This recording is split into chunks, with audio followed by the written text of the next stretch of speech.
Welcome back to the Just Hyke Podcast. Today's conversation is all about confidence, awareness, and trusting yourself on the trail and in everyday life. My guest is Tisha Butler, a self-defense instructor who brings calm, practical, and empowering approach to personal safety. This isn't about fear or intimidation. It's about awareness, mindset, and preparation. Let's jump in.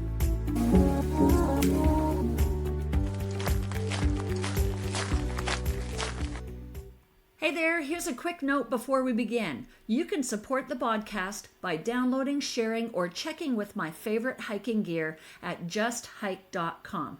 Let's hit the trail. Tisha is joining us today, and she is a safety and self-defense instructor with a long history in martial arts. So why don't you tell us a little bit about your role in martial arts and being a self-defense instructor? Okay, well, I have 4 kids, and when they were younger, I needed an activity that I could put them all in at the same place because there was only one of me. My husband traveled a lot, and going to 4 different places for 4 different activities was too much. So I enrolled them in martial arts at All Star Martial Arts in Cyprus, and I joined a fitness class there because I figured, I might as well do something when they are. And then a couple of months after I joined, they had a free women's self-defense class that I signed up for. And during the class on the break, I'm out in the parking lot and I'm calling my husband. I'm signing up for Krav Maga. When is it? How much is it? I don't know, but I need to do it. I'm signing up. So I joined Krav, and then shortly after that, I joined Brazilian Jiu-Jitsu and then Taekwondo. I fell in love with martial arts, and all 4 of my kids are black belts.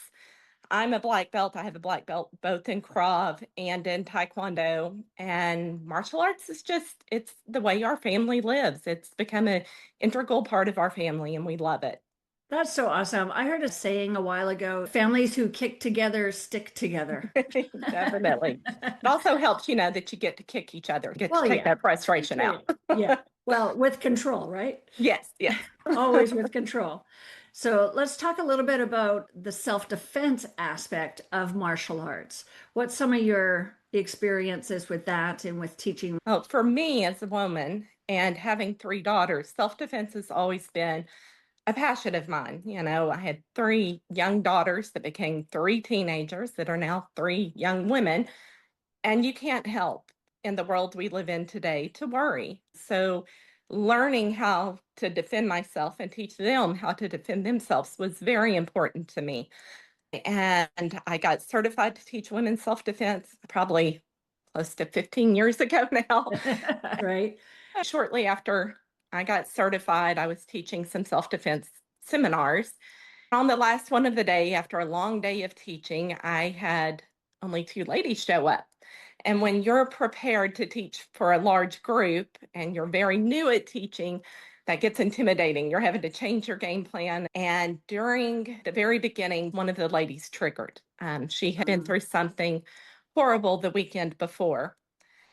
So I spent the next hour walking with her through what she had gone through and empowering her, teaching her what she could do so that she could feel safe again. And I knew then that this is what I was meant to do, that I was meant to teach self-defense, that there is a need for it, that there is nothing better than giving someone the confidence and empowering them to know that they can be safe. Absolutely. Let's talk a little bit. You brought up the word triggers, right? And that's such a big topic because I don't know if everybody understands what a trigger is. So let's dive into that a little bit. How would you describe a trigger? And, how do you help someone work through that so that they can feel safe again? I imagine just listening to what their experience was is a big part of it. But what is a trigger? Let's go into that. 1 in 5 women has experienced rape, and that's a horrible statistic, but it's our reality. Mm-hmm. And, it goes beyond. There is also domestic violence, there's mental aspects. But when a woman has been through trauma, anyone, when they've been through trauma and they're confronted with a scenario that reminds them of that, it triggers them. It brings them back to that moment. Mm-hmm. And it's a way that the attacker continues to have power over you. You do get afraid. You do get scared. You do live in that moment. And so, what I do with the women is we go back there and we go into what could have been done? What could I have done so that you don't feel helpless anymore? So that you feel like if I'm ever confronted with this again, there is something I can do. Good. What you're talking about, it reminds me of, there's a book out there, you've probably read it or heard about it. It's The Gift of Fear from Gavin de Becker. Have you read that one? Yes, Oh yes, I have. gosh, Love it. It is the self-defense Bible. It is amazing. absolutely. Yeah, I think it's such a fantastic book, and it's all about being aware, right? So Yes, awareness and trusting your gut. Like so often we're told, well, just ignore that. Why are you feeling that way? Just ignore that. Or, being polite just for the sake of being polite. But if your gut is telling you to tell that person, no, I don't want your help, then you should listen to that. And I've had ladies on at a trailhead and they've told me, you know what? Said I got out of my car and I went in maybe like 10 minutes down the trail and my instincts just told me I need to turn around and go back. And it's like, you know what? Good for you. If your instincts are telling you that you need to turn around and go back, then turn around and go back. Like your instincts are there for a absolutely. reason, right? And I've also had women, so speaking of triggers earlier, I've had women they'll sit at a trailhead and they'll be crying at the trailhead because they're just so afraid to get out of their car and go into, let's call it the unknown, right? If you've never been on that trail Mhm. and if you're unfamiliar, it's like stepping into the unknown. And it could be past traumas that are holding them back from possibly having an enjoyable experience. So I think it goes both ways. And, us having to live in fear, not Mhm. going on a walk, not going on a hike, Yeah, that's not a way to live. agreed. You need to be able to enjoy your life, to get out and do things and not live in fear. And some basic knowledge can give you that power. Most of self-defense isn't about the cool ninja moves. I do love to teach cool ninja moves and I love to do cool ninja moves. But most of self-defense is not about that. It's about situational awareness. It's about knowing how to keep yourself out of a situation where you'd ever have to use the self-defense. Absolutely. I was watching a television show last night and I was thinking about safety and self-defense while I was watching it. And this one lady, she was getting the bleep kicked out of her, right? Mhm. By this bigger guy. And it's like, okay, so when you're talking about self-defense, we're not talking about going head on with the big guy. We're talking about creating space so that you can get away, so that you can avoid getting the bleep kicked out of you by a big guy, Absolutely. Yeah, right? self-defense is about learning to identify which situations are safe and which are not, and keep yourself out of those situations. Something as simple as being aware when you come back to your car that something looks off and that you need to call and ask for help can keep you from being shoved into someone else's car. Something as simple as knowing techniques that attackers use to separate you and gain your confidence will keep you safe, is honestly what self defense is. And then, if the worst happens, knowing those cool ninja moves that buy you 10 to Right. 20 seconds to get away, to get to Exactly. help. Yes, exactly right. Very nice. And we'll be learning some of those cool ninja moves at our self-defense seminar that we're going to be Yes. holding. It is on January the 17th. It's a Saturday morning. Details are on my website and they're on our both of our social media pages. So I'm sure people will be able to find it if they just start Googling and searching for us. But if anybody really wants the information, they can send me an email at info@justhike.com and I'll get back to you or reach out to me on any of the social media channels and I'll send you a link to sign up for that. This is our first self-defense seminar we're doing together. Planning to do more in the future, not just one a year, but maybe, 3 or 4 a year. I think once a quarter would be good at least. And I think this will be a lot of fun for us to dive into. And what do you enjoy doing outside of training and teaching? I am all about family. I love my kids. I love my grandkids. Grandkids are the best thing. If I could have skipped children and got straight to them, I think I would have. Doesn't work But like that. I love to do things with them, go to the pool. I'm big about outdoors. I love to travel, walk my dogs, go for runs, just experience life. Nice. Do you ever go hiking? Do you like to hike? I do. My husband and I travel at least once a year. So we like to get out and really see. So whether we're in Costa Rica or Australia or Alaska, we like to get out in nature. So you understand some of us girls out on the hiking trail and the trailheads and some of the concerns Yes. that we could have, especially if you're going solo. So many people want to go solo, it seems. I like hiking in small groups, not necessarily big, huge groups, but I think small groups, there's a safety factor there. I do want to acknowledge there's a lot of women who do travel solo and they may or may not have a choice in that. Yeah. Yeah. And you're always safer in numbers. That just is true. You will be safer in a group. Yeah. And Statistically, yep. yeah, it's because the attacker, they don't want to get caught. Right. So they are looking for easy targets, not hard targets. And if you're in a group, Hmm. then they've got to worry about everybody there, not just one person. So you are safer if you're in a group. But to be honest, sometimes I go for a run by myself, Hmm. because it's time to exercise and I want to go for a run. Yeah. But I do run like on the waterway somewhere populated. I don't run at night by myself. I don't have both headphones in. I have, one out so that I can be aware of what's going on around me. So even if you're by yourself, there are things you can do that will make you a harder target. Absolutely. Yes, yes. Just not being aware of your surroundings. Like you said, if you have both those earbuds in and you're not paying attention to who's coming up behind you, that makes you a target. Yeah. You just don't know who everybody is anymore. I think there was a time, 30 years ago, you knew who was the creep to stay away from. But now I think there's just a few too many creeps out there and you just need to be aware of your surroundings and Well, and just with pay attention. the rise of the internet Yes. and social media, it has created an environment where it is easier for these attackers, these people that don't have the best intentions, to operate. And it just is. They can stalk you more easily because, we all live our lives on social media.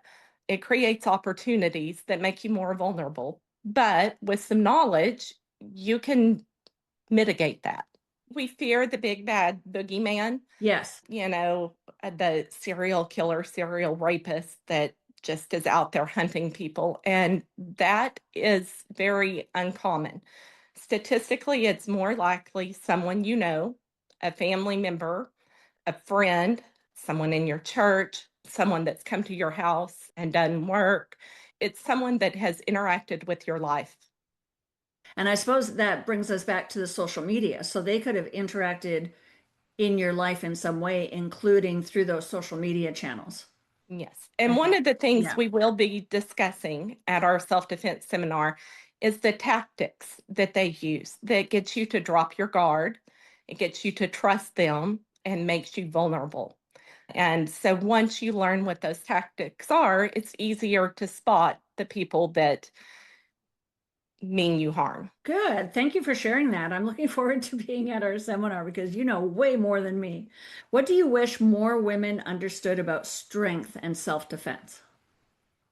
The main thing I wish women understood is that they're worth it. I think that we are conditioned as women to be in a little box, a small little box where we don't fight back, to where we don't have opinions. And a lot of women, when we're talking about self defense and domestic violence, don't realize that they're worth standing up for, they're worth fighting for. And a lot of women, when they're confronted with violence, they shut down and freeze. And that is normal. That is our natural reaction. And I feel like we feel that that will always be true. But with muscle memory, you can get past that initial reaction and you can fight. It doesn't mean that you're going to fight the 6'5" big guy and win. It means that you're going to create a window where you can get help. So why is awareness such a crucial part of personal safety, especially outdoors and on the trails? Because, like I said, fighting the 6'5" guy, even I or even many women, that's not going to happen to where you're going head to head with someone and you're going to land an amazing blow and knock them out. I know TV likes to portray stuff like that, but that's not reality. But reality is you can learn how to not let yourself be in a situation where you'd ever have to confront that. And situational awareness is your main tool in self-defense, staying out of situations where you would ever have to use it. And yes, we are going to cover what happens if you do get in a situation. And there is a lot of things. There's leverage, there's maneuvering. It doesn't take big muscles to escape a wrist grab from someone 5 times your size. Simply knowing how to leverage your body and where their weak points are. But never having to get to the point where you have to get out of a wrist grab is far preferred to having to know the cool ninja move. Well, I want to know both. Absolutely. I want to And know. the cool ninja moves are fun. Yes, So yes. I like the movement. So I'm attracted to martial arts and really gymnastics also, just because of the movement. I like the flow. I like those cool ninja moves, I guess. and it's a fun way to work out, It is. self-defense, Yeah, but it's also a great way to move your body and get active. absolutely. Very nice. So, how can women begin building confidence before they ever need to use any physical skills? What are some tips for some ladies out there to build Um, confidence? if we're talking about the physical aspect, the cool ninja moves, the striking, the blocking, the techniques, for them to be effective, they need to be muscle memory. And muscle memory means you've repeated the movement so many times that your body just reacts. So, to gain that confidence, after you do our self defense seminar, don't just go home and think, I'm good. I've got it. I did this one self defense seminar. No, go home, get your dad, get your husband, get your brother to practice with you and start developing that muscle memory. And that will give you the confidence to know that if anything ever happens, your body is going to just react. That's a great idea. I think we could develop like a mini fitness workout, Yes. based on those muscle memory movements. I bet you we could do that. I Yeah. actually have several that I've Oh, way yeah. to get your heart rate up, but you are practicing those blocks, those strikes, those movements. Oh, that's so good. We need to talk more about that. All righty. Why isn't self-defense about size or strength? Because, like I have, most of self defense is about situational awareness. It's about avoiding those situations where you'd have to use it. It's about having the knowledge to identify when someone's trying to hurt you or trying to isolate you or trying to get you to drop your guard. And it's also about the leverage, the surprise. So you don't need 30, you're not going to go 5 minute rounds and win the fight. Right. You're going to create 10, 20 seconds and get to safety. Hmm. That can be done with surprise. That can be done with knowing where to strike. That can be done with knowing how to escape. Perfect. How do you feel about, let's talk a little bit about self-defense tools. Like I know, so whenever, especially here being in Texas, because, there's always the concealed carry or, the people who like to carry guns. For being a hiker, and so for someone who likes to go lightweight with hiking, and it's not always, you're not carrying a weapon like that is not necessarily feasible when you're going out of state or even out of the country. So for myself personally, I feel it's not very practical for me to carry a No. gun or to learn how to use it, just because that's not where my interest lies. And I'm not going to practice all the time. I'm not going to go to the shooting range all the time. And kudos to those who do go to the shooting range all the time. That's great. You can sit beside me at church. But I've heard statistically, like if you don't practice with a handgun all the time, it's more likely that it'll get used against you if you're. Absolutely. Women feel like they go get their concealed carry and they're safe, or they have some mace in their purse and they're safe. Mhm. The reality is, if you don't practice with that weapon regularly, Mhm. and by regularly, I mean you're at the shooting range multiple times a week, Yeah. and you're not prepared to pull it and shoot to kill, that the weapon will most likely be used on you. There are absolutely women out there, they're amazing with guns, and Mhm. that are able to conceal carry and use it as a weapon. And it is an amazing self-defense avenue for those that are serious about it and comfortable with it. Most maces, there are some that are different, but most maces aerosol Mm-hmm. when you spray them. And so what happens is now you're maced along with your attacker. And if they have been maced before or several times, and if you're Mm-hmm. not their first victim, they probably have, they're more immune to it. They're more prepared for what it does. Mm-hmm. Mace is not one of my favorite self defense weapons because of Mm-hmm. that fact. I usually carry a knife. That's what I'm comfortable with. I've stick and knife fighting certified. To me, it's you stick the pointy end into something soft and squishy. So it's a little bit easier than a gun for me personally. I am a big proponent of improvised weapons. Improvised weapons means you find a sharp object and you stick that sharp object into something soft and squishy.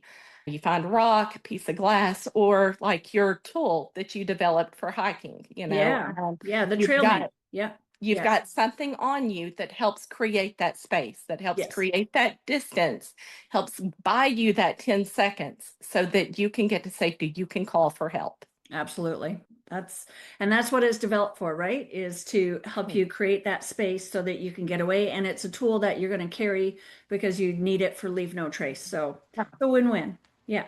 Yeah. Very cool. Hiking sticks could also be an improvised Yeah. weapon, right? Quite often I'll take my hiking stick and I'll fold it in half. And then now I have a nice, probably 3-foot club that I can use if And I need to. this first self-defense seminar we're doing, we're going to cover the basics. This is your basic self-defense seminar that we're going to go through situational awareness, basic abduction escapes. But as you and I have talked about, we're going to, as we do different ones, we're going to have different focuses. And one of them will be improvised weapons, where we Nice. look at what you've got around you and on you when you're hiking and how to use them for your self-defense. That. Let's move on a little bit. How have you seen self-defense training impact women beyond physical safety? Confidence, Yeah. and there is every time I teach one of these self-defense seminars, and I have done this a lot, taught hundreds of women, and I promise I can see it every time and every person there is a moment where they realize that they've got power, that they are not going to be a victim, that there is something they can do, and their whole demeanor changes. In that instant, they stand taller, they project confidence. And it's why I love doing this, seeing that moment of transformation. What do you think would be the most benefit from attending the class on the 17th?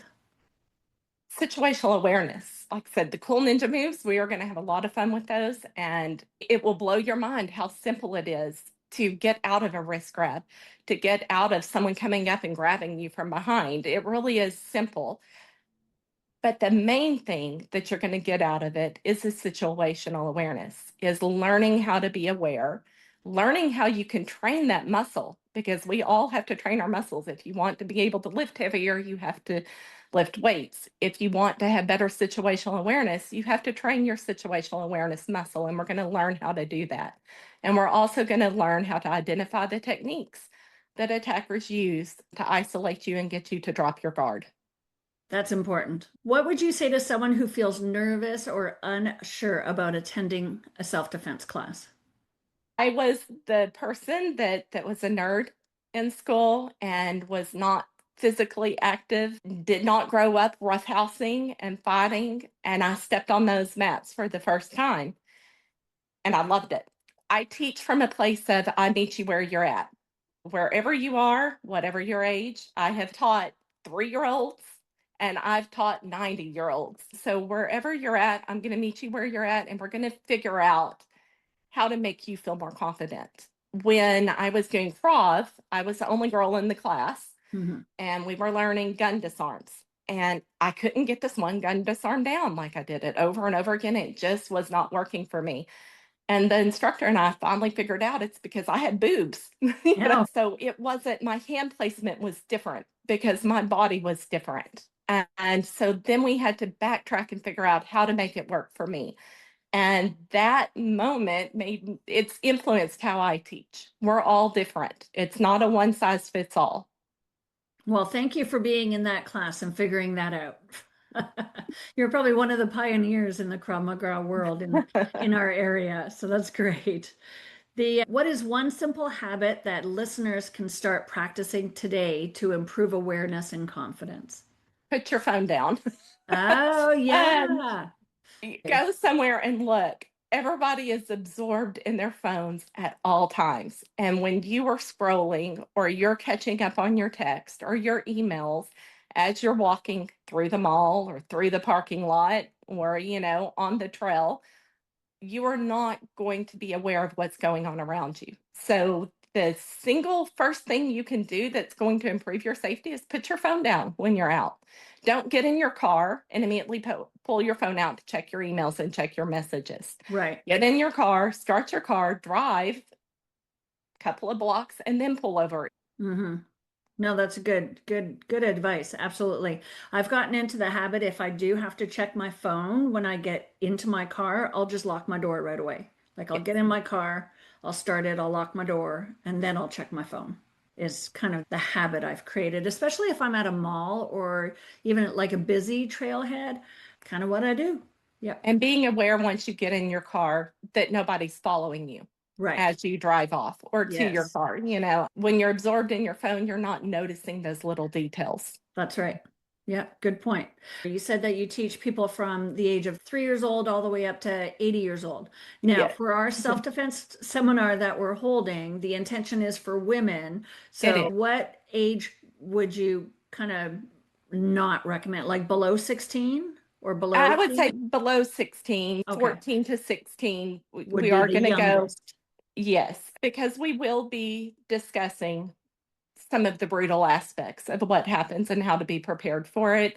I do teach parent and child safety, but that is a different class where the Yeah. focus is on how a child would fight back, how a child would avoid abduction, which is different than how a woman would. Right, right. So yeah, I agree. I think youngest age would be probably 16, maybe Yes. 14 if depending on the situation, right? And depending on the kid. Yes. Okay. And the intention is primarily women at this class. It's a women's Yes. self-defense class. Okay. So what do you hope women will take away from this conversation? Like if they weren't able to go to the self-defense class on the 17th, what's one message that you would want to pass along or would want a woman to hear in regards to self-defense? Pay attention, be Mhm. aware, you're worth it. You are worth the extra couple of minutes it takes to look around you and be aware of who's around you. You are worth the extra couple of minutes it takes to lock your doors, to pause and think, what was that person's intention when they were talking to me? You're worth the time. Absolutely. And I want to add in there, I would want women to trust your gut, right? Yeah. If your gut is telling you that something's wrong or something's off, then it's probably right. It's telling you that for a reason. And I highly recommend Gavin de Becker's book, The Gift of Fear. And I'll put a link to that in the show notes. It's just such an impactful book. I've read it a few times. Yeah. So there's stories in there that are just so well said, and they're not meant to cause fear, but they're meant to educate people on the awareness and, those things that your gut tells you and those instincts that help us stay safe in this world. Time I read it, I was like, oh my gosh, I saw so many times that I myself was falling prey to stuff. And it's eye opening. Yeah, yeah, it's interesting. All right, very good. Thank you, Tisha. Anything else you want to add today? We are going to have a lot of fun. I know I talk a lot about situational awareness because it is so important, but I promise we are going to learn a lot of fun ninja moves. Everybody likes the cool ninja moves. Definitely. All right, very good. Thank you so much. I appreciate you taking the time. Thank you. All right, and we will see you in the new year. Before we wrap up, I want to thank Tisha for sharing her insight today. Conversations like this remind us that confidence doesn't come from being fearless. It comes from awareness, preparation, and trusting yourself. Take what resonated with you from today's episode and let it support you in your everyday life. Wherever you are on your journey, keep showing up for yourself, one step at a time. Thanks for listening, and I'll see you out on the trail.